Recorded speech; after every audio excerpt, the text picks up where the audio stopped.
So dear students, now let's start our first exercise, that is exercise 1 of the first chapter, integer. My dear student, as I have told you that it is just like a revision chapter, यह एक revision chapter के लिए है। हमने बताया ये हमारा new book है, तो न्यू बुक होने की वजह से हमें हर एक एक्सरसाइज को टचअप तो देना ही है। तो हमने आपको बताया था जो इसके एक्सरसाइज है ना, इसमें जो हमें लगेगा ये न्यू क्वेश्चन है, हमें आपको ये समझाना है। हाँ, जिसमें आपको डाउट होगा तो हम आपको वो क्वेश्चन समझाएंगे।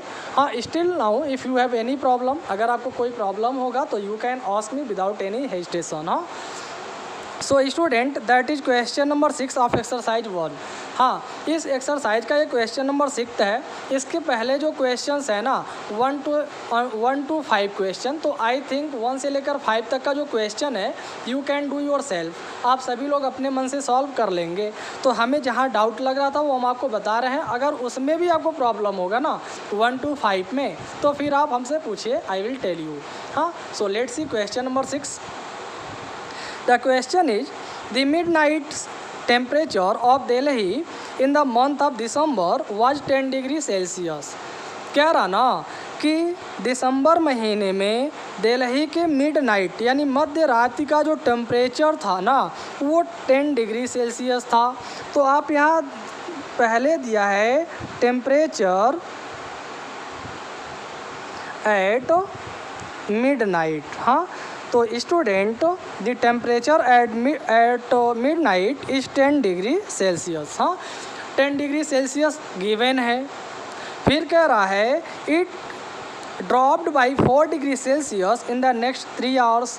ये अगले 6 घंटे में, समझ में आ रहा ना, सॉरी अगले 3 आवर्स यानी अगले 3 घंटे में। हाँ, अगले 3 घंटे में इसका जो टेम्परेचर है ना वो 4 डिग्री सेल्सियस ड्रॉप्ड यानी घट गया। ड्रॉप होने का मतलब टेम्परेचर गिर गया, गिर जाने का मतलब घट गया।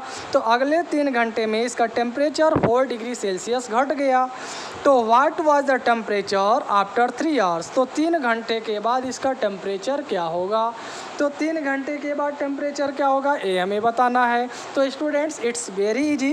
ये हमें पता है अभी मिडनाइट में इसका टेम्परेचर 10 डिग्री सेल्सियस है, यानी ये प्लस 10 डिग्री सेल्सियस है ना, क्योंकि इसके साथ कोई साइन नहीं दिया है तो ये प्लस 10 डिग्री सेल्सियस हम मानेंगे। अब ये कह रहा है ड्रॉप हो रहा है, ड्रॉप होने का मतलब इसका टेम्परेचर गिर रहा है, गिरने का मतलब घट रहा है ना। तो हम लिख सकते हैं टेम्परेचर ड्रॉप्ड इन 3 आवर्स। तो 3 आवर्स में इसका टेम्परेचर कितना ड्रॉप हुआ है, -4 डिग्री सेल्सियस। ये ड्रॉप हो रहा है, घट रहा है ना, तो हम इसे माइनस में मानेंगे, यानी -4 डिग्री सेल्सियस टेम्परेचर इसका कम हो गया। अब 3 घंटे के बाद दोनों का टेम्परेचर दिल्ली का टेम्परेचर क्या होगा ये बताना है। तो पहले जो टेम्परेचर था मिडनाइट में और 3 आवर्स के बाद जो टेम्परेचर है दोनों को हम प्लस कर लेते हैं, फिर जो आएगा that will B temperature of Delhi after 3 hours. हाँ, सो हम लिख सकते हैं सो टेम्परेचर आफ्टर 3 आवर्स। तो 3 घंटे के बाद टेम्परेचर कितना होगा, पहले 10 डिग्री सेल्सियस था, अब -4 डिग्री सेल्सियस आपका ड्रॉप हो रहा है। हाँ, तो हम इसको -4 डिग्री सेल्सियस को प्लस 10 डिग्री सेल्सियस में प्लस कर देते हैं। तो अब आपको पता है ये दोनों इंटीजर है, अपोजिट इंटीजर है, प्लस और माइनस है। तो प्लस माइनस क्या होता है, माइनस। तो 10 से 4 माइनस होगा तो कितना बचेगा, 6, यानी 6 डिग्री सेल्सियस आ गया। तो इसका मतलब 3 आवर्स के बाद दिल्ली का जो टेम्परेचर होगा that will be 6 degree Celsius. तो student, I think you have understood well. That's all, thank you.